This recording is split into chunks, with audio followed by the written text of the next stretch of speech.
What's up, guys? Welcome back to another episode of the Friday Night Gospel Show.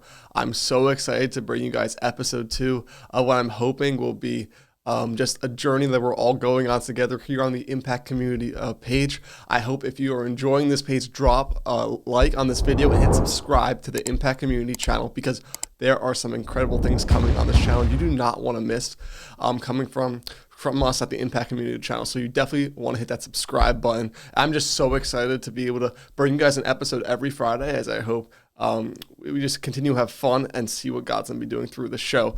That being said, starting off with our first segment today, we have Fraud Watch. Same thing as last week. Last week we talked a little bit about Halloween and just how Halloween's a fraud, guys. Kind of going into the topic I'm going to be talking about today is kind of along the same lines.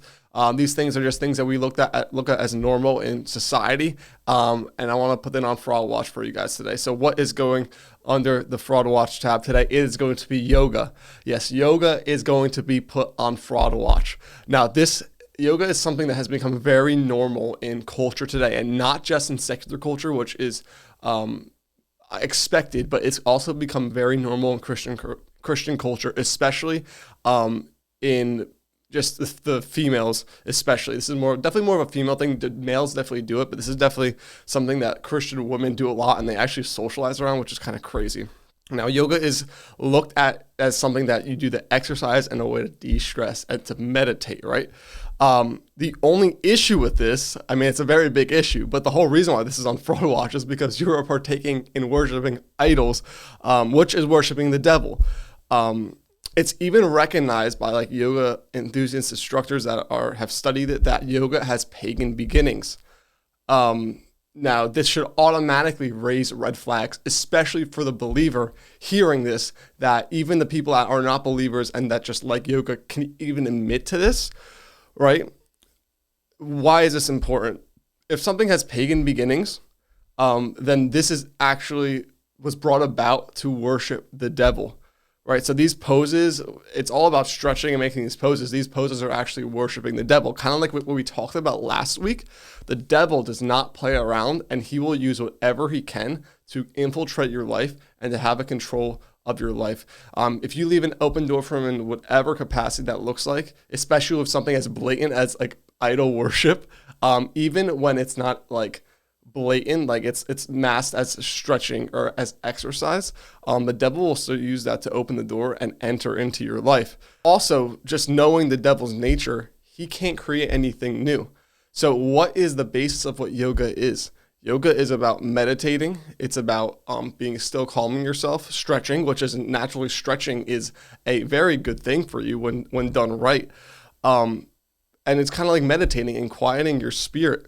That's kind of the connotation of what yoga is. And that is what the Lord asks us to do when we pray to him daily, right? The Lord asks us to pray, to communicate with the Lord, to silence ourselves before him, to be still and know that he is God, right? You could use the word meditate, but that is what the Lord calls us to do, to glorify his name in our personal time, in our secret place, when we are still before the Lord and we're listening to his voice.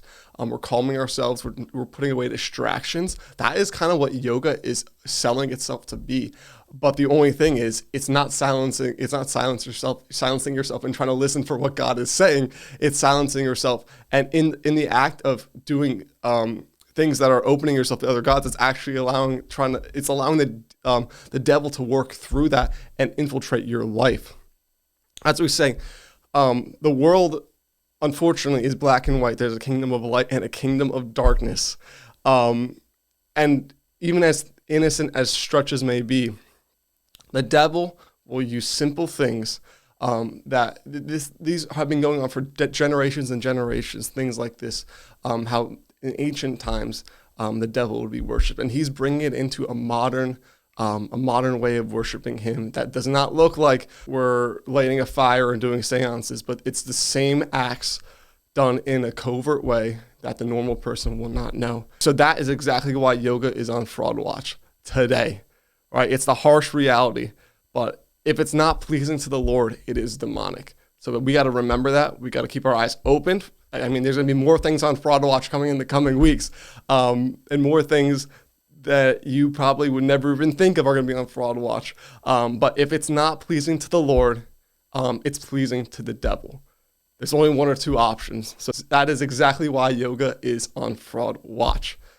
Now, moving into our next segment today, we are going to be talking about my top 10. So this is going to be another top 10. Again, if you have a top 10 suggestion, leave it down in the comments. I'll be more than happy to share my opinion on some of the questions you guys might have. But today we are going to be talking about my top 10 fast food places. Now, just to set a couple ground rules, I obviously had not tried every single fast food. There's places on here, like I've never really had Popeyes before, so it's not going to be on my top 10. Like there's things I have not tried that I can't in my right mind put in a top 10 list. Categorization of fast food. If you can order and get your food to 5 to 7 minutes, I consider that fast food. So you'll see a couple you might be thinking, is that fast food? I consider it fast food. So just before I get started on my top 10, these are some that will never come close. 1, Burger King. Absolutely not. It's horrible. Burgers are horrible. The chicken is even worse than McDonald's, right? I think that's even enough said. I can't even step foot in a Burger King at this point. It's that bad for me. Second is White Castle. Disgusting.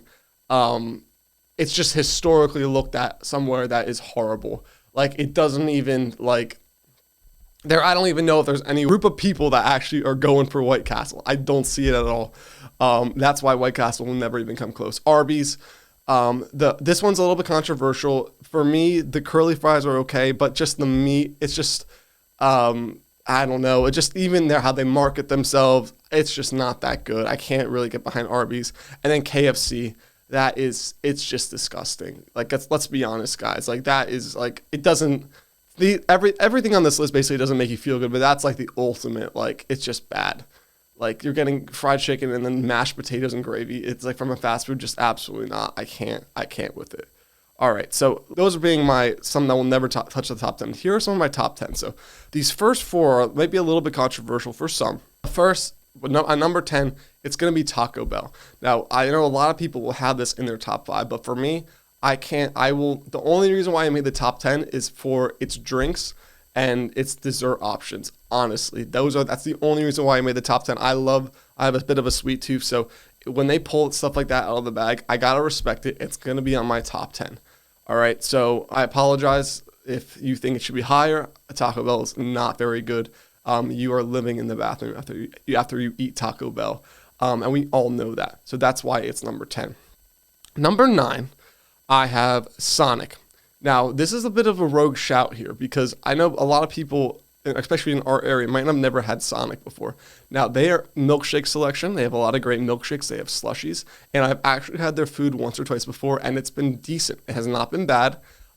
It's not left me in a state. You know what I mean? It's not like Taco Bell. It doesn't jack you up the worst. And it's solid. And for me, it's a number 9 because of their milkshake and slushy options. It's just different. It's cool. It gives you the different vibe with how you order. If you've ever been to a Sonic, it's definitely different. It's unique. So I'm going to give them extra points. They're going to be at number 9. Now, number 8, I have McDonald's. Now, they definitely have points for accessibility, for just overall. It's not great, but it's doable. Their fries, I really like McDonald's fries. The ice cream machine, if it works, you're getting something decent. But it's just a solid number 8. It has to make the top 10, but I can't, in my right mind, put it above any of the 7 that I have here. Now, on number 7, this one might be a little controversial because I was doing research of what's considered a fast food place, and I have Domino's at 7. I think there's a lot of pizza fast food places, and I didn't want to. This is the only one I have on the list, right? So I have Domino's at 7. I know you have to probably wait like 10 minutes if they're not busy or whatever to get your food. I'll put this on fast food. You can come at me if you disagree. But their cheesy bread alone, I'm a big bread guy, so cheesy bread, anything with bread and cheese is decent. Obviously, Domino's is not crazy good. A lot better than Pizza Hut, right? A lot better than any other kind of fast food pizza places. So I have to put a pizza place on there just for the sake of the list in my mind. Number 6, I have Wendy's, and I'm personally, in terms of the major McDonald's, Burger King, Wendy's is by far my favorite. They're just more solid. I think you could go to any Wendy's And if you go to any Wendy's or any McDonald's, you'll be more satisfied with any Wendy's than a McDonald's. I think they'll find a lot of bad McDonald's, Wendy's. They just do a little more innovative things with the menu. They have pretzel buns, you know what I mean, the Baconator, all that kind of stuff. So Wendy's, their fries are pretty good. Can't complain. Overall, just a solid 7 out of 10 for a Wendy's at number 6. Number 5, I have Panera Bread. Now, I got to be honest, I have not been to Panera Bread a lot in my life. I have been a few times, but I know they have options, and it's a healthier fast food in terms of their options, and it doesn't feel like you're just eating a greasy burger. So I appreciate Panera Bread. I appreciate, I know they have good mac and cheese and all that. So Panera Bread at number 5. I have to make the list, but again, I'm not going to put it in above number 5 because I have not really been there a lot. This is now it's going to 4 through 1, and this might get a little controversial for some, but in 4, I have Five Guys.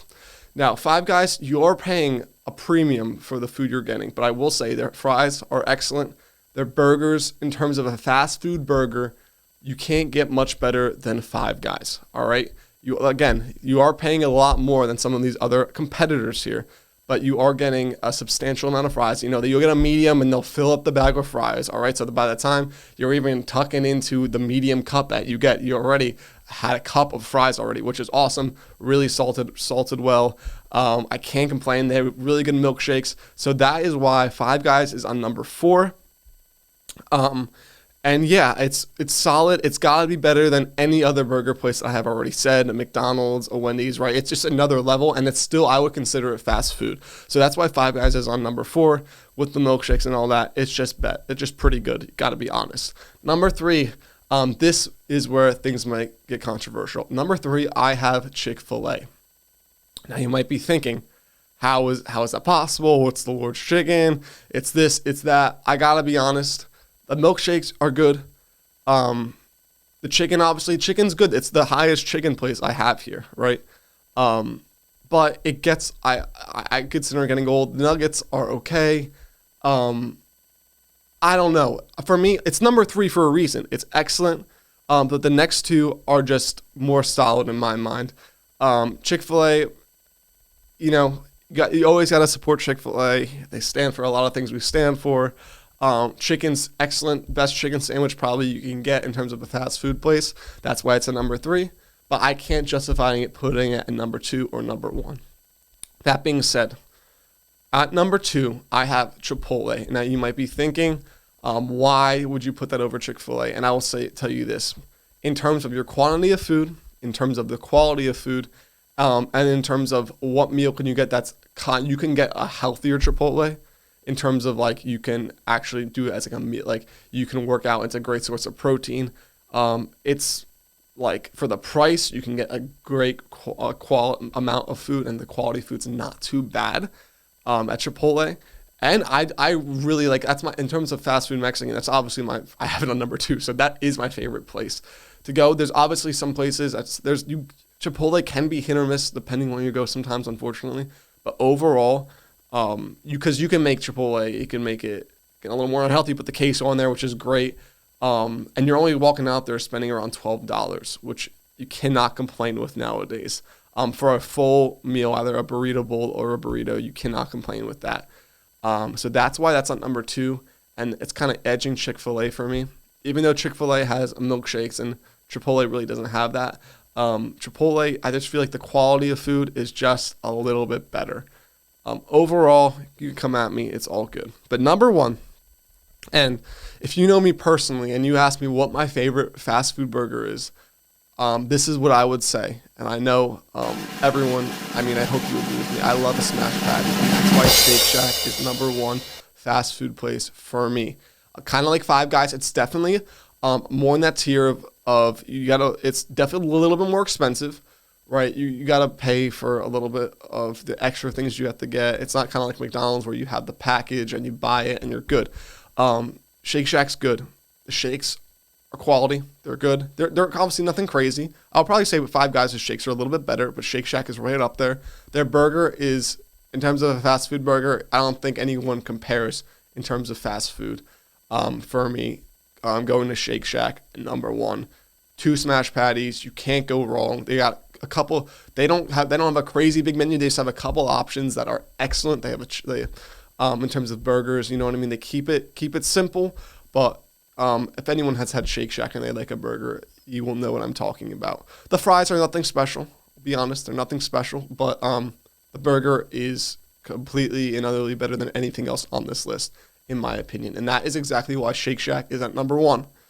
Just an honorable mention, In-N-Out. I've actually never had In-N-Out before, so I cannot put it on my list to justify it. I've heard mixed reviews, so if you're asking where the heck is In-N-Out, I apologize. I just have not had the opportunity to have In-N-Out before.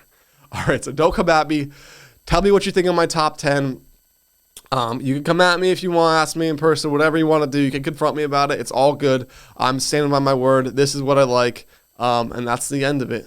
And then moving on to our next segment today, which is going to be what is really going on, this segment when we talk about what's going on in culture, and we're going to have a little chat about it.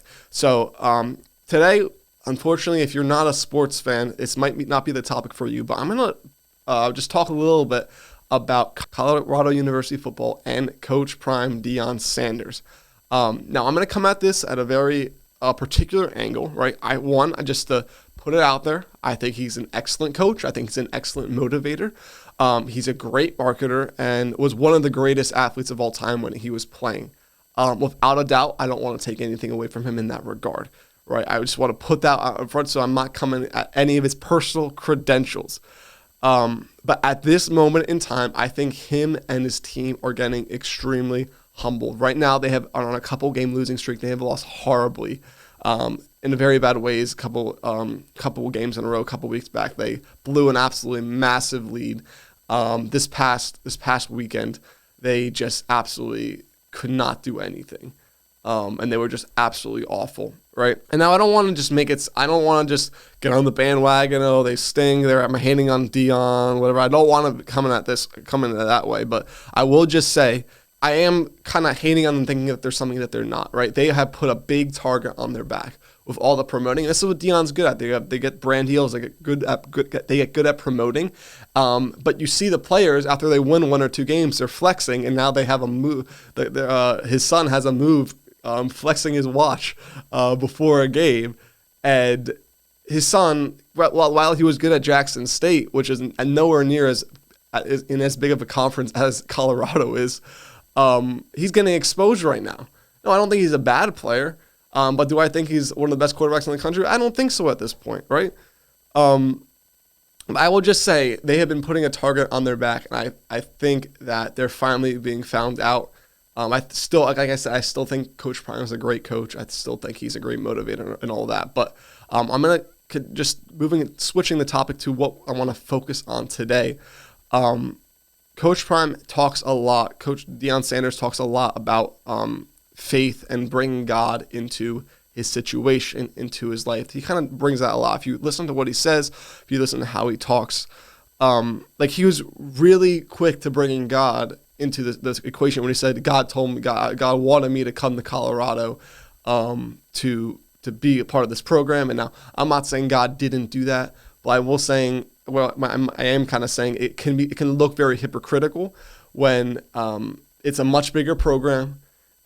You're getting a multi-million-dollar deal. Understand? I'm not hating on the money he's getting. I'm just saying, coming at this point. And it's in a lot better place than Jackson State. Jackson State is not in a very good area, right? And so he's also making a pathway to try to get his kids to the NFL. And listen, I'm not hating on that. I'm not hating on that whatsoever. But my point is, he was very quick to bring God into the situation, and even God into the situation publicly, even now. Now, do I think that this is the whole story? Do I think that he doesn't believe there's a God? He doesn't. No, I truly believe he does believe in God in some way or form. But I will say, if you look at his personal life, I don't want to seem like I'm evaluating the situation. I'm examining his life. We see his situation. He's got multiple kids with different women. He's been divorced multiple times. And from what I've seen, there's not been at least biblical value, that kind of stuff in terms of his coaching. he's a great motivator, right? He teaches the kids to be respectful, to go to class, get good grades, to be competitors, which you need in the football coach, absolutely. But when you bring God into the equation, these things that were the product of his decisions in his life were not very much being addressed from what I've seen. Again, I don't know Coach Deion Sanders, right? I don't know everything that goes behind the scenes, right?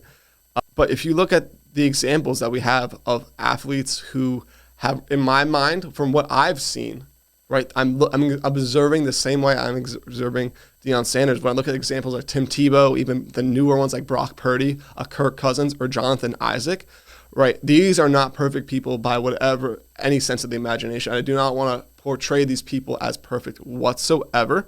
But when they talk about their faith, there is much more of a depth and then much more into like a personal like conviction of what they're saying in terms of their personal relationship with the Lord. I've seen, obviously, like Tim Tebow is the biggest one. He's like he's a speaker basically at this point, right?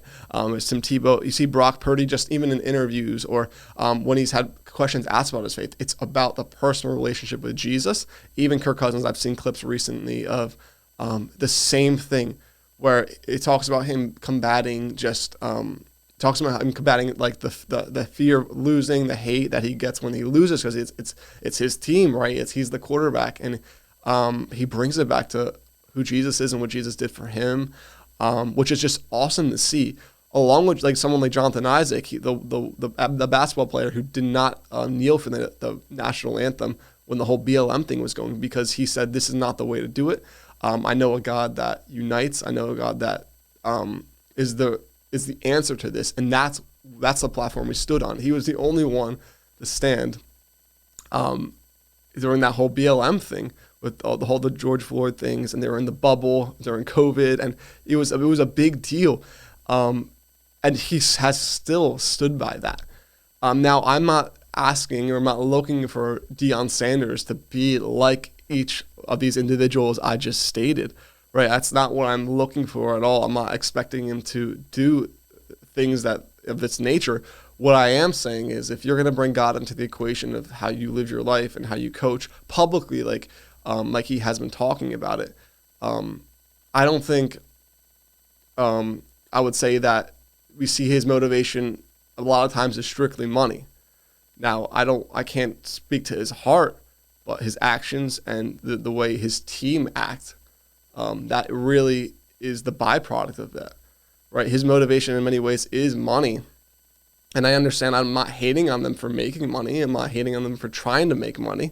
They're in a great position to do it, and that's not what I'm coming at. I'm strictly talking about when you put God into the equation, the fruit will be there. And you could say the money is the fruit, but who's getting glorified in the situation? It's definitely not God. It's definitely their watches being flexed or seeing how many sunglasses they can sell. You know what I mean? So I'm just asking the question to Deion Sanders is, what does this faith actually mean to him, right? Because I can just, the athletes I named, I can actually state what their faith means to them, right?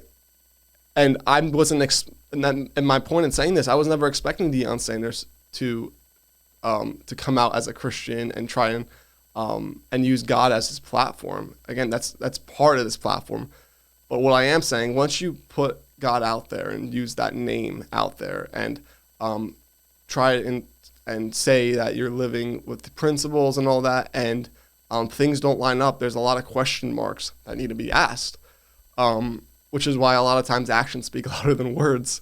That's why when I state names like Tim Tebow, when I state names like Brock Purdy, Kirk Cousins, Jonathan Isaac, their actions, and even how they talk about the Lord, speak louder than just saying glory to God, which we see is like a universal thing that athletes say time and again. And I would just want to encourage you guys with that. Just because someone says glory to God does not mean they are a Christian, does not mean they're a believer, does not mean they're following the Lord whatsoever.